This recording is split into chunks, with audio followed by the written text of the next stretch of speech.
കണ്ടതാണത്. എല്ലാ സ്ഥലങ്ങളിലും ആളുകൾ അണിനിരന്ന് നിൽക്കുകയാണ് ചെയ്യുന്നത്. എല്ലാ പ്രായക്കാരുമുണ്ട്, സ്ത്രീകളും പുരുഷന്മാരുണ്ട്, വയോധികരുണ്ട്, യുവാക്കളുണ്ട്, കുട്ടികൾ പോലുമുണ്ട്.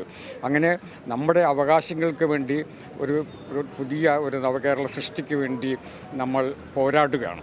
ഈ പോരാട്ടം തുടരണം. അതുകൊണ്ടാണ് ഞാൻ തുടക്കത്തിൽ തന്നെ പറഞ്ഞത് ഇതൊരു ചരിത്ര മുഹൂർത്തമാണെന്നുള്ളത്, ഒരു ഐതിഹാസിക മുഹൂർത്തമാണെന്നുള്ളത്. നമ്മൾ ഒന്നിച്ച് നിന്ന് നമ്മുടെ അവകാശങ്ങൾ കൈപ്പറ്റണം. അത് തരാൻ തയ്യാറില്ലെങ്കിൽ നമ്മളത് പിടിച്ച് പറിച്ചെടുക്കണം.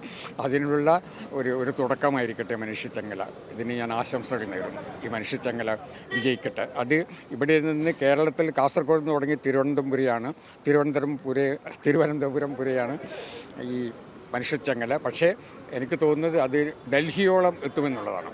ഈ മനുഷ്യച്ചങ്ങല കാസർഗോഡ് നിന്ന് തുടങ്ങിയിട്ട് ഡൽഹിയോളം എത്തും. അപ്പോൾ അവിടെയുള്ളവർ ഇത് കുലുങ്ങട്ടെ ഇത് കണ്ടിട്ട്. അതുകൊണ്ട് ഒരിക്കൽ കൂടി ഞാൻ എല്ലാ ആശംസകളും നേരുന്നു.